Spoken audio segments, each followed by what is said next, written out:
Hello Channel NITT viewers, I am DS, your psychologist, and welcome to another episode on Channel NITT. So this is our celebration episode. We are celebrating having reached the milestone of 1,000 subscribers and having achieved 4,000 watch hours in our last 365 days. So because we have reached that milestone, we are now officially a YouTube partner and we are a monetizing channel. So thank you very much for our viewers for making that possible. So this episode we're going to do a recap and some sharing of how it all came to fruition. So a lot of times I was telling myself, if we had started a channel like 10 years earlier, like maybe in 2010, then we would have had a much huger following already. Because the later you do YouTube, the harder it is. But still, we actually made it, so we are really very happy and thankful for all our viewers for having supported and watched us. So if you are a budding YouTuber looking to push your channel to monetization, we do have some tips to share. We also do have some statistics to share. First of all, it took us 1 year, 5 months to reach this milestone.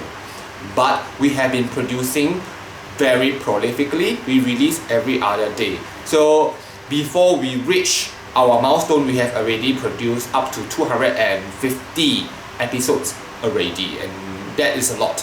But enough said, there are a lot of YouTubers who start quite recently but have already made the mark faster than 1 year, 5 months. It is just that for us, we par ourselves as a intermediate MBTI channel. So this means that we really are very niche in our own way, because first of all, not everybody in the population know about MBTI. Let's say know about cognitive stacks. So in order for a viewer to be able to find us, they need to be interested in MBTI cognitive functions like NITT, TI, and all the other cognitive functions. It is not easy. Even though I would say that worldwide there are a lot of people who know about cognitive functions, YouTube is very reserved in wanting to promote you as a channel. They do not know whether you are really producing good videos. So it is a very slow process, but we really thank our viewers for having supported us, because I know it is not easy. Sometimes our videos are good, sometimes our videos are just not so good. You know, thinking about having to produce a video every other day, sometimes you become rather mindless or brainless about it. At the same time, we are also really experimenting. So there might be some videos that are very curious, and very seldom would people want to watch this kind of a video because it doesn't have a particular genre tag to it. It's not specific enough. However, for our channel, we are really very happy because we have one video that really helped us a lot, and that is episode 51. Incidentally, that is the ENTJ ghosting episode. That is our best performing video in our channel so far. So in our previous episode, I did mention that I actually started this channel in part, a very large part, due to this ENTJ. I wanted to show how much I actually like this INT. But ironically, I realized quite recently that it was all a mistake of my own. But I'm really happy that I did the channel anyway, because that episode 51 really appeared to have helped many people who are in love with an INTJ. And because of my introverted intuition, I really believe that I was meant to start this channel, and I will continue to do so. The INTJ. As an individual, an INTJ... So back to episode 51, that episode alone clocked up about 20% of the watch hours that is required for the entire monetization. See how important that episode is. So if you are a budding YouTuber, you really need to produce something that could actually be your door opener or whatever you call it. What do you call it? Anchor? Talking about which, the videos that we actually release are very heavily edited, because this ENTJ is not eloquent at all. There are a lot of times I actually stumble a lot during a recording. Recording is not a very easy thing for me to do, even though actually I'm a lecturer, so I am used to speaking a lot, and I'm a public speaker as well. It's just that when you are in front of a camera, it becomes very different because you have to focus on a lot of different channels, your thoughts, looking at the camera itself. There are a lot of things to think about. So I'm going to show you some of the slurring moments that I have, and they can be quite funny. So the The King of Cups is also seen to be wearing a yellow and red cape on a blue cloak.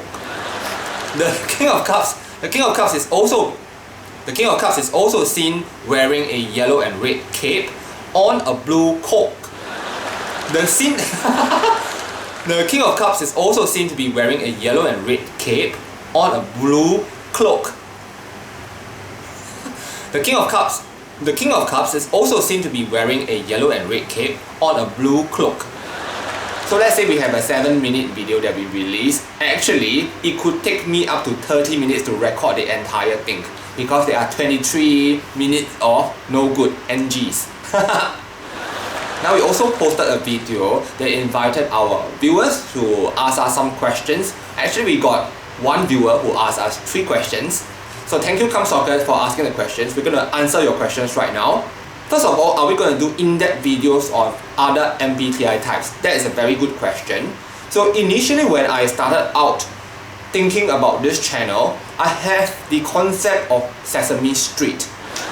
So in Sesame Street, there are a lot of different characters, right? Got Cookie Monster, Big Bird, Elmo, Oscar, so many different characters. So I was thinking of importing all the different characters into the show so they rotate and then they will do commentaries. So actually I am just one of the different characters. Maybe I appear more often, but there will be a lot of other people. There will be the ENFPs, ENTJs, ENFJ, and so many different people all circling. It's just like SG gags. SG gags? So the concept is very much like SG gags. They have a whole team of people that actually work together to produce videos. So initially we have reporter Ken and Edric. However, they left. Then we have other people coming in and they left as well. Why? Because this is not their dream. They have their own life to look into. So they can only be characters that come and then sometimes they will come back again and that's all. So hopefully in the future, to realize this dream of getting a lot of people on board, we have to become a profitable channel lah. Currently, just to give you some statistics, we earn about only 20 to 50 cents a day, monetization wise. So fellow YouTubers, budding YouTubers, if you think that you want to cross over because you want to be a monetizing channel, you have to have a lot of views. Yes, back to Soccer's question, are we going to have other MBTI type talks? I would say that it's going to be a little bit hard because personally as an individual and a psychologist, I really believe in the concept of indigeneity. So the concept of indigeneity is actually very simple. You understand yourself best. So it's best for you to talk about yourself. So I'm not a woman, it's very difficult for me to talk about women feelings, even though I can do videos on it. So as an ENTJ, of course I know the ENTJ best, so there will be a lot of videos where I am going to talk about the ENTJ from the ENTJ's point of view. It's harder for me to talk about the ENFP, for example, from an ENTJ's point of view, because I could do research about it, but ultimately I'm still not an ENFP. So there is always this tinted glasses that I'm wearing when I'm talking about other types. So this means that it is very likely that I do not make an accurate portrayal of that particular MBTI type. So in other words, I can be very objective, I can take research from the internet and then say it in a very objective way, as I have done in many of my Look episodes.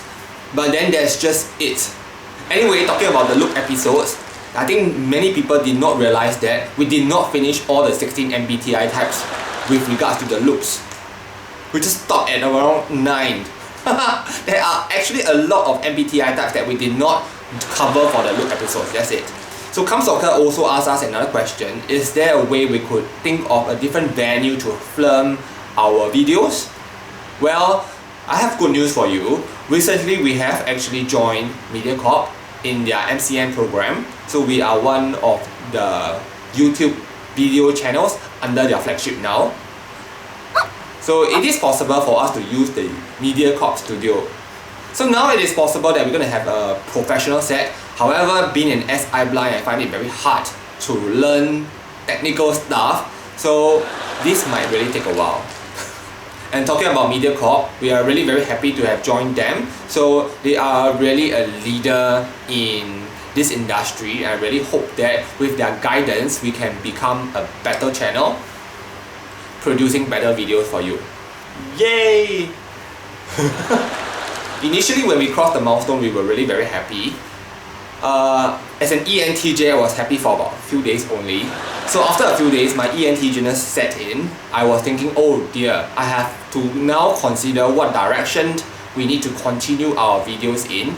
You know, recently you see that there are a lot of TikTokers around or Instagrammers. They keep doing the same few things. So in order for us to become a better channel with more views, attracting more views, we may have to do a lot of the things that are seemingly very popular and trendy. But then the problem with the ENTJ is that the ENTJ does not like to follow suit. So if you watch all the TikToks, it does appear that they all look the same. So producing the same thing as other YouTubers, producing the same thing as other TikTokers, it actually cause you to lose your initial identity. You're just one of them. So I am really very hesitant to go in that direction. However, I have actually produced a lot of videos that I personally like a lot, but the views for those kind of videos were really very low. So take episode 215 for example. I actually talked about the games that I used to play during my childhood days. That is one of the lowest viewed videos that I actually have, even though I really like the video a lot. So in Chinese they have a saying, 曲高和寡, okay? Sometimes it does make sense for you to produce something that people will like first, get people to know you better, then from there you introduce your forte or the things that you really want to showcase. So you should not be too stubborn about it. So I would like to use Kit Chan as an example. When she started out, she's singing contemporary, very modern songs. But as she became very famous, more popular, she started her own lounge collection. So I'm still wondering whether I should follow this kind of thing, do something very conventional, do something that's very popular first, and then as we got better, we start to produce something that we really like, something that is more high class. Even though the videos now you watch are not high class at all, I'm talking about content-wise. Very substantial type of content, something that is of substance. So with regards to this viewer, do you have advice for me? Should I try to be more conventional or just stick to what I do now because you like it? Okay, so this is actually supposed to be a thank you video for the viewers, ended up it become a little bit of a rojak. But again, thank you so much for supporting us so far. We are also trying our best to upgrade. This is why we are joining the MediaCorp, and we really hope that we can go very far in the future as a YouTube channel. So if you are a new viewer, we are a psychology channel geared towards producing fun videos on psychology and MBTI. So if you would like to watch more of us, do consider subscribing so that we can bring you more fun stuff. Okay, I'm going to sign off now and I'll see you in our next episode.